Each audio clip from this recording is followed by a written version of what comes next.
What's up? Gotta start it with the cough. Hello. Welcome to Tutors of Life podcast, where we research life so you don't have to. Episode 212. This is your host, Shaun Tutor. And this is Sam. This is an episode where the tutors talk. Love it. Mm-hmm. Should I keep in that cough? Oh, yeah. We were just watching Rough and Rowdy. Yeah. That was very entertaining. For those of you that don't know what Rough and Rowdy is, I believe Dave Portnoy with Barstool started it. And it's 1 minute boxing rounds. I think there's 3 rounds. And they just take people who have zero experience boxing, put them in a ring to box. I love that. And it's wonderful. It's just... new form of entertainment there. It is, because when you watch people who've trained for boxing, it looks so natural, right? Yeah, and then you watch that. You watch that, and you're just like, holy shit, most people don't know how to fight. Mm-hmm. And it's so neat to see, like, the normal person trying to throw a punch, it looks terrible. When you watch a real professional boxer box, that shit's art. Mm-hmm. And the amount of time it takes to make it art, insane. Yeah. So it's kind of fun to watch people not know what the hell they're doing, go in and do it. Yeah, that one guy was very, he honestly looked like he never even watched a boxing match, because I even know to not turn your back onto your opponent. Yeah. So... yeah, it's bad, dude. That's bad. Mm-hmm. That's what is scary about Rough and Rowdy, is someone could get a TBI pretty easy in there. Yeah. Mm-hmm. Yeah. But thankfully, most of those punches aren't crazy powerful. Yeah, I mean, they're just weak people. And It's not that they're weak. They don't know how to use their body. Right. That's what I meant. So, but anyway, I think that shit's awesome. It looks fun. So we were watching Rough and Rowdy, guys. Yep. How exciting. Thought it was exciting. What's new in your world? New in my world. I don't know. I don't really know. Well, you finished your book. You finished the apocalypse book. Well, I'm on the last portion, so I got like 8 pages to read tonight. Yeah. I imagine not much happens in that 8 pages. Probably not. So I'm going to finish that tonight, which will be nice. Mm-hmm. Move on to this one. Oh my God, something is new. I am reading Think Big and Kick Ass by the one, the only, Donald Trump. Mm-hmm. It's phenomenal. Is it? I'm like 65 pages in, something like that. The text is like big, so it's easy to cruise through it, the pages. Oh, that's nice. It's written simply, so it's very easy to comprehend. So reading in like 10-page chunks is just super easy to comprehend what the hell he's talking about. Yeah. And he's talking about what it takes to think big and be successful. And there's so many things that play into being successful that you wouldn't necessarily think. You know what I'm saying? Like, Didn't he say something about like the wife you pick or something? the wife? Yeah. Well, so there's like a bunch of, there's like 13 or 15 questions he asks you. Oh, yeah. We didn't go over this on the podcast, did we? No. And if you score anywhere between a 45 and a 60, you are a big thinker. I scored like a 52, but a couple things that docked me points. Number 1 was, did you sign a prenup when you got married? And so that knocked me down 3 points because I didn't. And then the other one was like, it was something like, what do you do in your free time or something like that? I don't know, something. And I chose like spend time with my wife, so that knocked me down like 3 points as well. Then there's a couple where I only scored a 3 out of 4. But it's fun to go through that and see, based on like characteristics, how you do think, right? I think it'd be really good to have like some people around us take it to see like where their level of thinking is. Yeah. So you get a good picture of like where people are at. Yeah, that's for sure. So yeah, so he talks about like the magic of thinking big. Well, the magic of thinking big is a book in itself. I shouldn't have said that. Talks about thinking big and then other things that help think big. And obviously one of the main things is learn from your past mistakes. Which Shaun and I even have like a notebook of like things we've learned. Yeah. We haven't put anything in it in a while, but we do have stuff in there. And we need to review it more often. But yeah. Yeah. Yeah, there's a lot of cool shit on there. I like it. It's a really good book. I just started No Ego. I don't know who that's by. Before you get into No Ego, I don't think people understand who Donald Trump was before the president. Like how loved he was. Yeah, it's so weird. We've talked about this, I think you and I personally, not on the podcast. My mom, when the president election happened, the last one happened, she told Shaun and I that she's just never liked Donald Trump. And it was so weird for me to hear because she was obsessed with The Apprentice. Obsessed with it. And I was like growing up, so maybe she just never told me her like didn't really want to put like hate in my world or something. So maybe she just never told me that she didn't like Donald Trump. But it was just so weird to me because I was like, man, if I really didn't like the host of a show, I want to watch it. So it was something that was like very interesting to me. And there's a lot of people out there that's try and say like, well, I've never liked him. I've never liked him. I've heard so many people say that. I'm like, what do you mean? Fucking. Because he was a big business owner? Like what? How? Obama in 2012 said the American dream. Sorry, it might have been like 2010 or 11, whatever people. Obama said the American dream is Donald Trump. So this, like, I had no idea how big he was actually. So Bill Zanker, president and founder of the Learning Annex. Okay. He had a $3 to $4 million in revenue a year company. He was getting, I should like refer to the book, but he was getting, it was something like 3,000 people to an event, right? And he was trying to get a hold of Trump, and he's like, hey, will you come speak? And Trump's like, how many people will be there? And he's like, 5,000. The guy wanted to make a stretch, like big. Trump's like, call me when you have 15. And the guy's like, what? And he's like, so Trump wanted $1 million to come speak one time and 15,000 people to be there. If the guy did not have 15,000 people signed up, Trump wasn't coming. The guy, Bill Zanker, instead of going, 15,000, I can't do that. That's not possible. He doubled down on like what he was doing, and he sold his thing based on Trump will be here speaking. Trump will be here speaking. He sold 30,000 seats for the first ever like annex with Trump, learning annex with Trump. Trump got his $1 million. And they had 30,000 people show up, which more than paid for the $1 million for Trump. Damn. And so then Trump said, you happy I made you get 15,000 people here, right? He's like, I did it as a test to see if you're like worthy of me coming to speak. So then they made a deal for, it's like 1.5 million or 1.25 million a speaking engagement.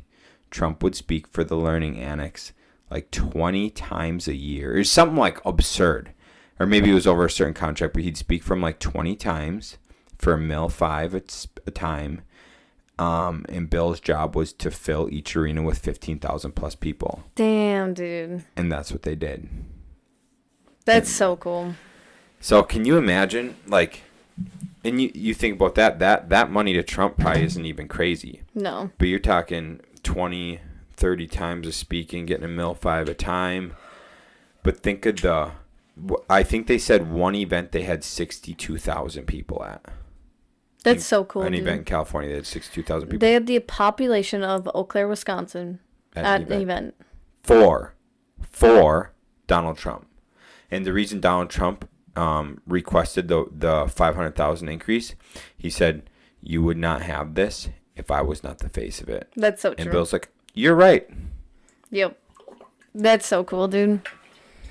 So it's fun because in the book you get, at least in the first 65 pages, you get both Trump's thoughts and Bill's thoughts because they co-wrote it. That's really cool. And so you get to hear like Bill goes over his thing of like, Trump made me the man I am today. He took me from it took him from a $3 million company to a $30 million company in a year. Holy shit. Yep. In a year. In a year. That's impressive, dude. Yep. I love that. So anyways, but yeah, so you got to figure, if you average 30,000 people out for 20 events, you got 600,000 people. But we don't like Trump. You get 600,000 people to show up to watch Trump, but we don't like Trump. Mm-hmm. Math that the fuck out for me. Right.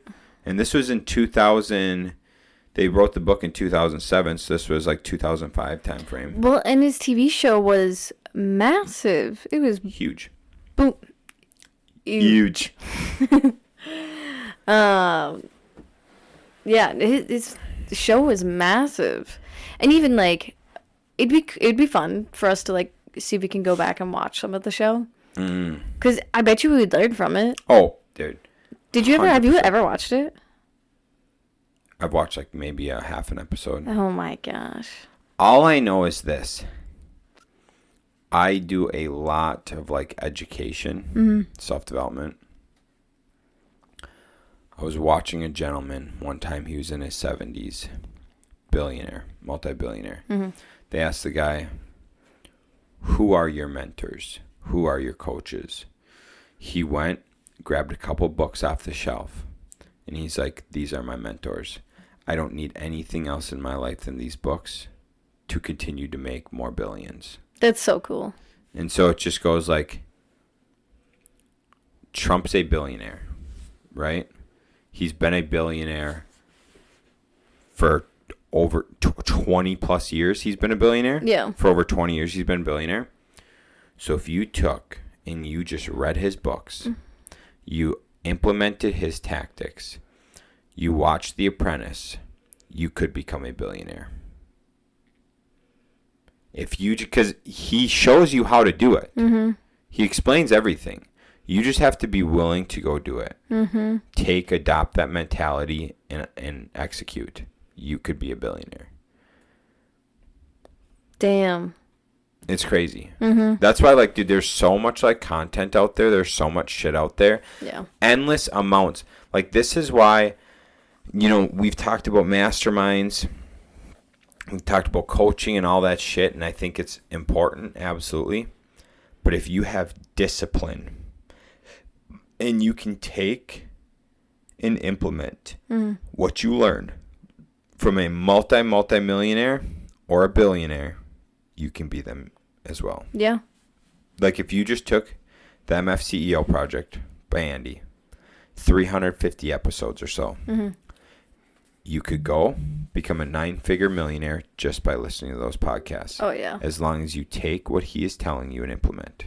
But we want the people want to go to that event. They want to spend $1,000 a month on coaching. They want to do whatever to feel part of a community and a group, but they don't want to do the work. Go ahead. I do think, and I'm not like trying to use like this as excuses or whatnot. Yep.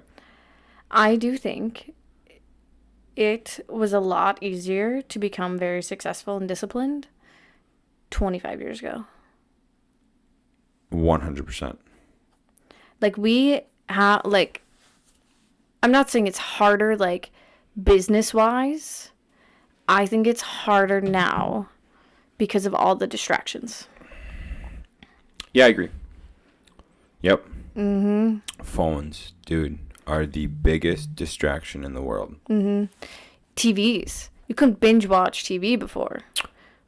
True. Because I remember watching TV as a kid, but it wasn't like, it was very hard for me to sit there for hours and hours.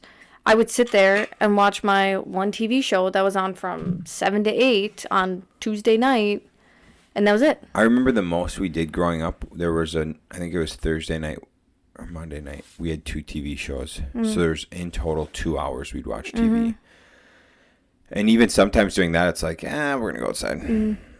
But it was so much easier to walk away because you had, like, commercials. So that would kind of, like, distract you, or your TV show was done and it was a show you didn't like after that. Like, it was so much easier to walk away. Like, and now it just keeps going and going and going. You don't have to turn it off. Oh, my God, dude. Yeah. I never thought about how bad Netflix was. Yeah. Very, very bad. Holy shit, dude. And even with video games wasn't hard for me either because I would get motion sick after a while.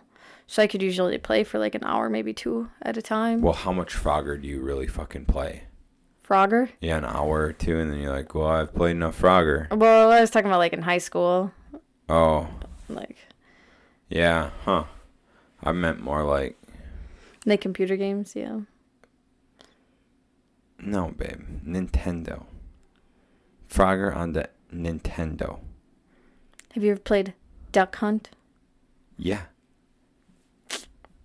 Yeah. What was it? The first Nintendo, like the Super Nintendo. No. No, there's one before that, wasn't it? Yeah, it was like the that wasn't just the Nintendo. Nintendo, yeah. Yeah. Yeah, Duck Hunt was one of my favorites, and there was something else on there I used to love. Stephanie had Duck Hunt. We played at her house. Nice. Yeah, we had one at the motel, and then someone stole it. It made me really sad. Damn. We had the Super Nintendo, Donkey Kong, and Frogger for days. I remember playing Putt Putt on the computer. It was a computer game, not the Nintendo. Fucking A, dude. Was that simpler times? Wow. Yep. So, yeah, way less distractions. Yeah. Way less. Yep. I saw a meme, and it was like, it was like 30-year-olds remembering when they would get called in for dinner. Now have kids that they have to, like, yell at to go outside. Yeah. And so it's like, what a different dynamic. The 30-year-olds grew up having to get yelled at to come inside. Now the 30-year-olds are, now those same kids that used to get yelled at to come inside are now yelling at their kids to go outside. Yeah. It's like, fuck, dude, that's real life. I mean, I basically lived, like, my summers, I just lived outside. Yeah. Growing up. I fucking was never inside. No. No. Always doing something outside. Always. I remember Shaun, like, 2 years ago, I remember Shaun and I saw, like, 2 kids with, like, basketballs, like, walking down the street, and we're like, there's kids outside? Like, the fuck? It was wild. It was crazy. Yeah, it was interesting. It was cool to see. When did these scrolling things pop up? So, like, so TikTok, Instagram Reels. Reels and all that shit? Yeah, when did those start coming about? Like only 2 years ago, 3 years ago. Was it 2020? It was 2020. That was when TikTok became big, was 2020. Convenient. Yeah. That they want us to be more entranced. Right. And. Yep. China plays it right, dude. China's playing it right, dude. China brought TikTok and TikTok? TikTok. And something I almost mentioned that I can't mention to the U.S. Oh, yeah. You know? All in 2020. Yep. Dang. One of the videos I sent you. Guys, if you don't fucking know, Pitbull is a fucking G. Oh, fuck yeah, dude. So I sent you... we should really just watch that whole interview. Or that whole podcast. Yeah, that'd be really good. There's I don't know what podcast it is. I don't know. We could find it in a second. Yeah. We've gotten some Instagram reel clips from it. The one today was about the meeting that happened in October of 2019, where they literally plotted out the whole plan for the C word. If you remember, I sold all my stocks. Mm-hmm. I sold everything September of 2019 because there was supposed to be a crash in October of 2019. Remember that? Yep. We sold everything. We sold everything. There was not a crash. Crash ended up happening in March. Yeah. But we But were able to get in. cryptos didn't crash at that time, did they? I thought crypto started skyrocketing. Yeah, that's right. Crypto started going but up. everything else dropped down. So we were mad. We were happy because most of our stocks were regular stocks. Yep. So those we were able to buy in really low. cheap. Yep. But you had like a Bitcoin almost, I thought. No, I had 2.5 Bitcoin. Yeah. At that time, I had 2.5 Bitcoin, and I sold it because of the market crash that was coming, and that really backfired on me. Yep. The thing is like you would not have kept it for as long as high as it went. No, I know that. Yeah. Well, even I had all that money in Dogecoin, I didn't keep it. As soon as it got to 10 cents, I was like, "Oh, peace." Yep. So. Some travel stocks are finally getting back up there. Yeah, they're coming back up. So some of mine that are my long-term holds, I'm finally making money on. I'm finally in the green. I know. On my my Robin. Well, crypto is supposed to take a crash sometime from now until the end of the year. Mm-hmm. With the best buying supposed to be by the middle of next year is like the best time to buy. Sometime from like now until then. There's gonna be another crash more than it already has crashed. Oh yeah, it's supposed to take another tank, and then it's supposed to make the trek up. That's cool. So the thought is 2024, by the middle of 2024 is when it's going to start ramping up again. And then it should peak out 2025, and that's when it'll be to sell it again. Cool. And do all that. But yeah, we're supposed to see another low come sometime from now until middle of 2024. That's cool. Who knows? So my No Ego book. Yeah, No Ego. Yeah. I've only read 10 pages of it. Dude, already a great book. Yeah. One of the things the guys talks about. So he talks about the 2 hours of drama. We've talked about that before. And I guess I don't know if it's a she. I don't know who wrote it, to be honest. They, whatever. Tell the story about this nurse. And she's like a nurse who like goes in to like prep the patient for surgery. Goes in, briefs the patient of what they're getting done, and the patient starts freaking out like, that is not what I'm supposed to have done to me, blah, blah, blah. So the nurse like kind of freaks out and is just like, I can't do this, and just like leaves the room basically. So she goes to like the supervisor or something, the manager of the floor or whatever, and starts freaking out at them, going off about like, I look so terrible, blah, blah, blah, blah, blah. Who didn't, like, someone screwed up and didn't do their job, and someone should be fired and taking responsibility for this. And so the supervisor manager goes on and is just like trying to think of like a way to not cause drama. And they're just like, well, what would a great employee do to fix this? And so the nurse states out exactly like what a great employee would do to fix the situation. And she's like, okay, why don't you go be a great employee then? And the nurse just like smiled, nodded, and walked out and did everything that she said should be done. Dude, how crazy is that? Just by like, instead of feeding into it, just switching the question of just like, well, what would a great employee do then? I've read that book. I love that book. That's a phenomenal book. Yeah. Trump said that in his book. That was my topic for Sunday. Oh, cool. Which is reframing the question in your mind. Yeah. Which we'll chat about that Sunday. So I should read more of that book probably then by then. Sure. Well, you will. Sure. But yeah, it's very much another thing Trump said to be successful. You cannot focus your time and energy on problems. You have to focus your time and energy on solutions. We've talked about that before. Oh yeah, we have. Yeah, you got to be solution based, not problem based. Yep.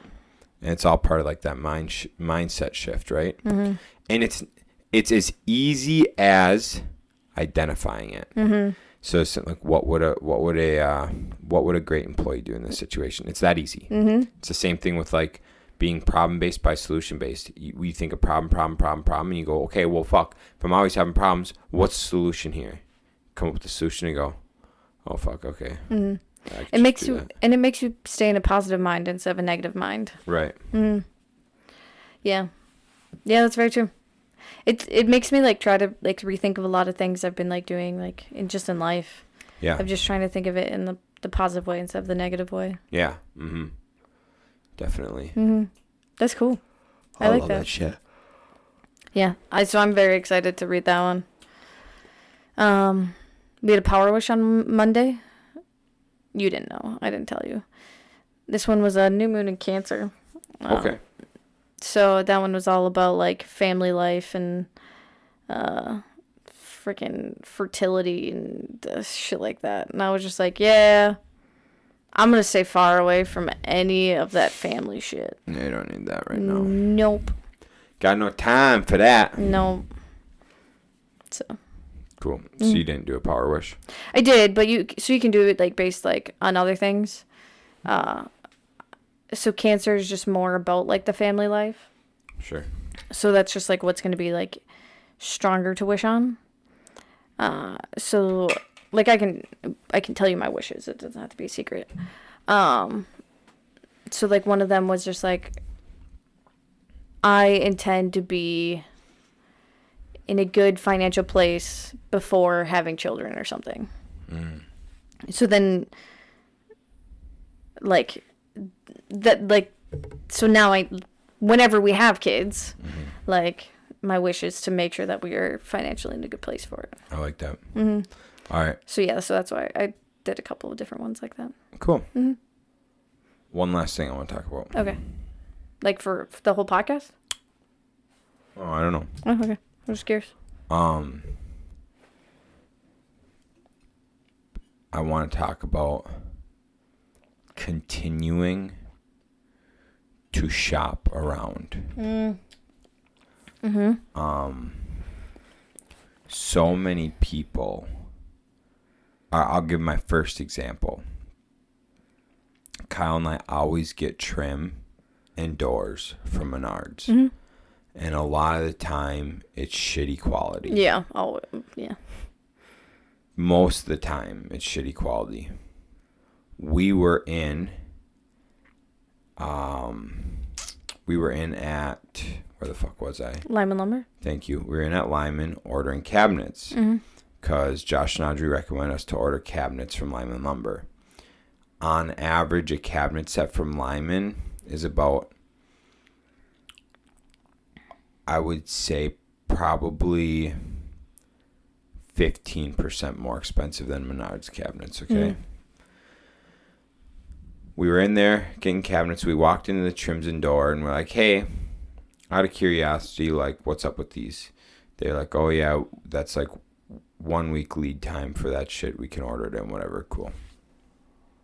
So I went and got it quoted yesterday. Say, hey, here's what I need. Can you shoot me a quote? Shoots me a quote.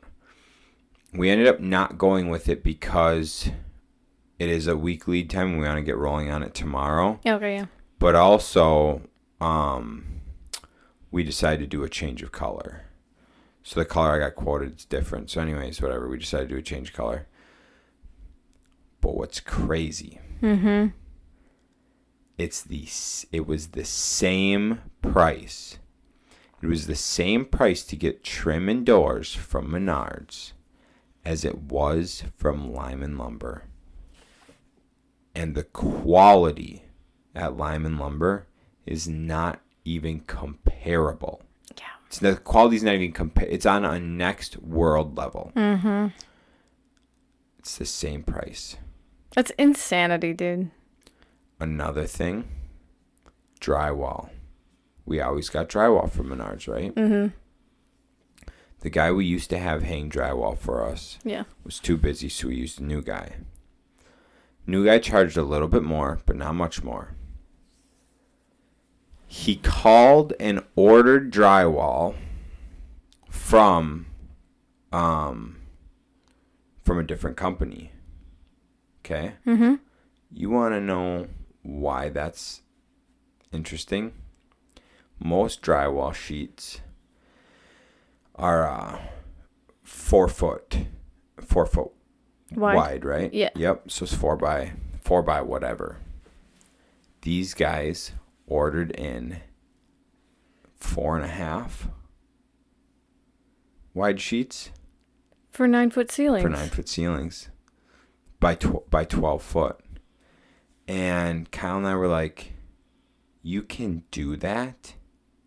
Not only can you do that, within 1 day, they wouldn't do it for us, but they would do it with the hangers we work with because the hangers work with them so much.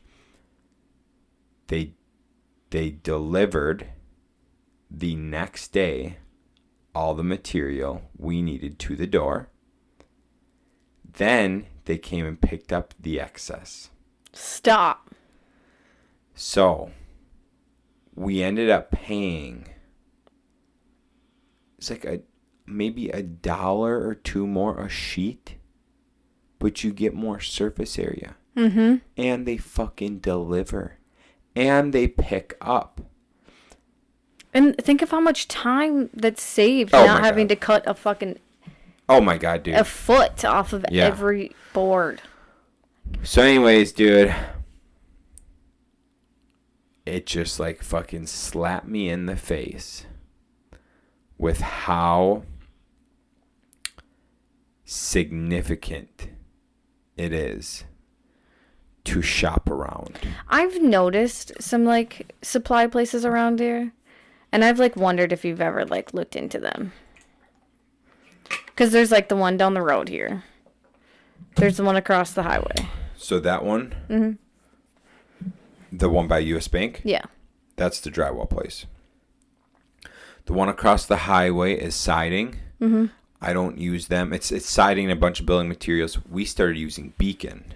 Okay.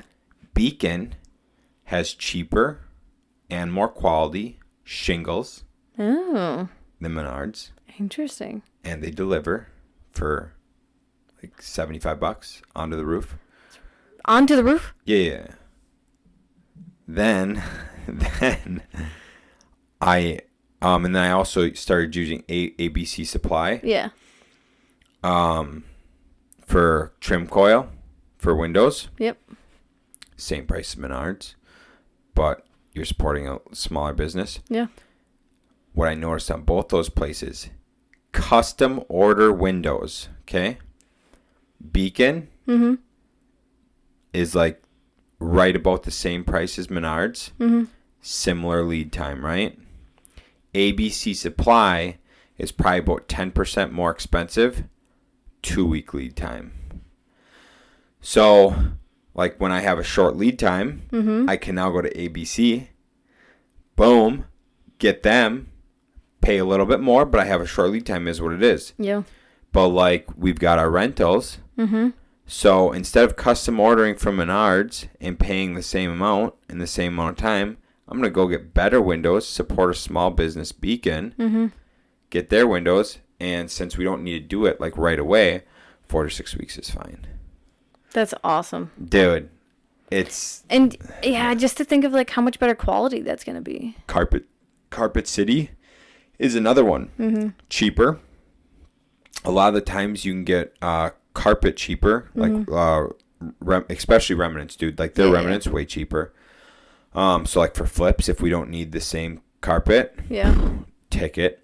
And then their glue down, way better quality, bigger sheets, cheaper. Sherwin-Williams for paint. Sherwin-Williams, yeah. You go there for paint.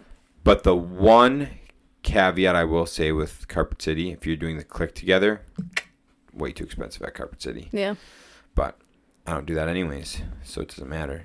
Yeah. But the quality way better, and you work direct with a customer sales rep. Yeah. Which is so nice. You just go in, chat with someone. They know what they're talking about because that's what they specialize in is floors. Also, it's really nice because like now Shaun just literally picks up his phone and he's just like, "Oh, hey Jason, it's Shaun," and they're like, "Oh, Shaun, how's it going?" Blah blah blah. And then they just banter for like 10 minutes before they even get to anything. And it's fun. Rapport. And plus, like they'll tell you if there's like an order in Wausau. And you're like, I can drive to Wausau for some flooring. Right. Yep. So that's the other nice thing too. Yeah, dude, it's huge. That stuff I'm getting a lot more. Now, I'm going to pull this full picture for you. Okay. If I go straight to Lyman Lumber, they will call in and they'll order the drywall for me as well. They'll get it all set up and everything for free. All I have to do is go there and order my other materials with them, which is the same price. So I can cut out steps and put it on their guy, Brian, who will do it all for us. As long as we're getting the cabinets and the trim and everything there, which we're going to do anyways because it's the same fucking price. And guess what? Menards, you have to pay for the delivery and all that stuff. Lyman, you order all that stuff with them, $75. They'll deliver it all to your door. Their guys leave and unload it. Dude, that's like one of your biggest things that you fucking hate is huge. Having to bring materials places. The level, so like. So wait, okay, so they'll just do the drywall for you, or just order the drywall for you? Yeah, but they'll do other stuff too. Like they will essentially coordinate a project for like like they will somewhat coordinate a project for you just based on like materials and working with other people, right? Because they know like, okay, you know, you got to have the drywall go in before you can have the trim and the cabinets and all that shit go in. And yeah, it's sick, dude. It's sick. Better get Brooke talking to Brian now. That's what I'm saying. But so then this is going to move into the rest of the talk I want to talk about, which is me spending the past few years, more than a few years, the past, many years, building relationships. As I build relationships, I'm expanding my network. Yeah. And the individuals I now meet, we all treat each other good. Yeah. No one's really overcharging. No one's really like screwing over another person. Yeah. We help each other out when someone needs help.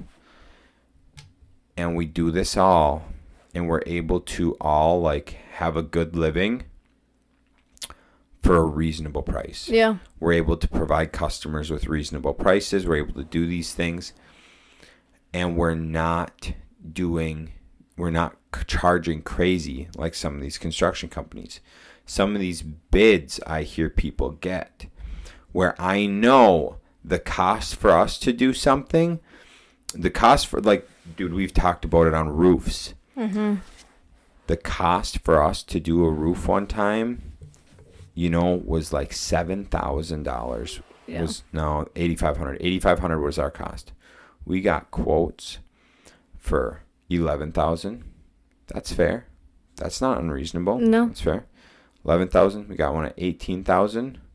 Let's get a little higher. We can do it for $85,000. You're charging us $18,000. Okay, so our cost is that. That includes labor cost. That includes paying the guys, getting rid of the material, and the material. Okay, 8,500. Okay, so your profit's 10,000. Then we had someone who charged us or gave a quote of 30,000. You're making $22,000 in profit off of us. And I see this with everything. I see this with roofs. I see it with floors. I see it with trim work. I see it with fucking painting, fences, yes, decks, concrete. Dude, all these things. Crazy the amount these people will prey on individuals who don't know. That's why, like, all of my friends, even my acquaintances, I don't care. Like, I always recommend just, like, reach out to me and I will point you in the right direction. Like, am I going to babysit your project if you pay me? Absolutely. If we're really good friends, I will charge you just my time. But, like, as long as it's a one-off deal. If we're doing a lot, pay me. But otherwise, if you wanna put a fucking deck on your house, or you wanna do a concrete slab, you wanna take out a wall and put up a header, don't matter. Call me. I'll put you in the right direction. I would way rather support the people in my network that I like, that I trust, that I use every week, every month, whatever. And then a friend or an acquaintance of mine, whatever, get good quality work done. I know it's going to be good. They're going to get it at a fair price, and they're not going to just get hosed on because they're unaware of the market. Right. And so I just, whoever's listening, if you, please just reach out. I can't stand today the amount these companies prey on individuals. Yeah. It's gross. Yeah, we, a couple weeks ago, found out my friend, Ian, who we helped him move into his apartment. And we found out his mom had paid someone. She got the recommendation from a bank in town. Yep. And so she called him. He wanted, like, an initial deposit. That's reasonable. Yep. He started doing some of the work, and then he wanted more money. So she gave him more money, and then he never came back. Yep. And later, she found out that he didn't even do the work that he did do correctly. So now she basically has to get it, like, completely redone. I think they did have someone, like, slightly put it together just so it's kind of a usable bathroom, but it's, like, still not great. And so, like, now she's just, like, terrified to, like, call anyone. Right. Because she's so afraid of getting scammed again. Right. And that was really heartbreaking to hear. That right there is the importance of a network. The importance of relationships, right? Yeah. 3 most important things: health, relationships, money. Yep. Yeah. It's crazy, dude. It's insanity. So that is what I got for you today. That was a good one. You really did bring that all together. I tried to. Yeah. All right, guys. Yeah, if you have construction shit, hit me up. I'd rather save you a few bucks than you get hosed. For the people that at least live in our town. Oh, yeah, 100%. If you don't live in, like, within an hour of Eau Claire, leave me alone. But you can still say hi. Hey, babe, we haven't done something in a while. All right. Okay. Let's just do one, right? All right, we'll do one. Shits and gigs. This one? Yeah. I want to see how good Shaun's going to do this time around. Shit, dude. Probably not too good. Do you want today's date, or what do you want? I don't care. You can do whatever you feel like doing. Oh, my God. We haven't done this in a full month.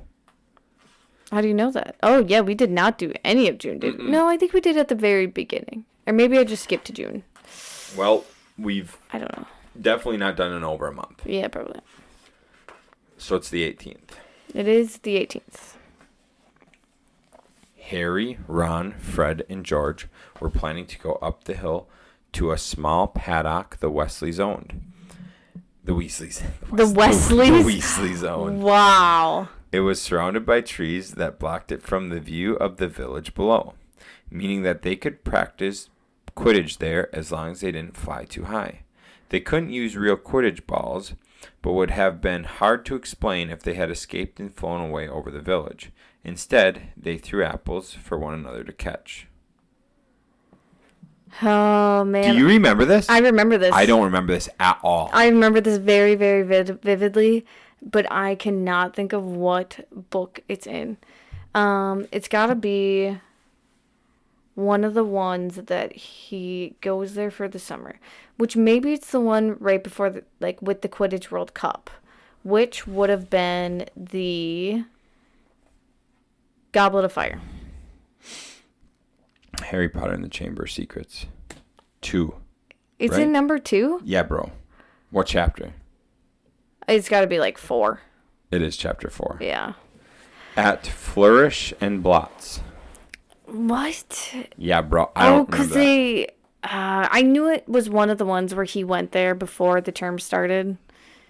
And I guess that makes sense, actually. Yeah, well, that's I after haven't he read broke him out. The Chamber of Secrets. I probably haven't read that in 3 years now. I read it last year. Yeah. Yeah. I might be 4 years removed from that book. No, you're probably 3. All right, 3 years. Cool. What do you got for me, babe? Do you want the... That's the only one I read, so you can do anything you want. Okay. Let's see here. Behind Harry, the entrance to the marquee revealed rows and rows of fragile golden chairs set either side of a long purple carpet. The supporting poles were entwined with white and gold flowers. Fred and George had fastened an enormous bunch of golden balloons over the exact point where Bill and Flora would shortly become husband and wife. Think aloud, Sean. Bill and Flora get married in the Order of Phoenix. No. In the Half-Blood Prince. No. Motherfuck. Deathly Hallows. It's in the 7th? It's in the last one, yeah. Shit. Mm-hmm. Wow. Because and it happened early on. Yes. Chapter 6. 8. Yeah, because they... I remember. Because it was after Bill got attacked. Mm-hmm. So he gets attacked in the Order of Phoenix? Yeah. But it was... In Deathly Hallows, it was when they were all in that tent in the beginning. Yeah, obviously. Yeah. But it was... Because it was after, the Death Eaters really started coming out and about. Mm-hmm. So... Order of Phoenix is when they... is that when the Ministry started finally acknowledging it at the very end of Order of Phoenix? Yes. Why am I really blanking on the Half-Blood Prince? Half-Blood Prince is when they first initially run away at the end, isn't it? Half-Blood Prince is where Harry does all the missions with Dumbledore. Yes, throughout the school year. Mm-hmm. Mm-hmm. Oh, is that Dolores Umbridge year? Dolores Umbridge is Order of the Phoenix. Wow, I'm really slacking. All right, babe. That's what we got. Thanks, guys, for tuning in. Hope you enjoyed it. And we'll catch you on the next one. See ya.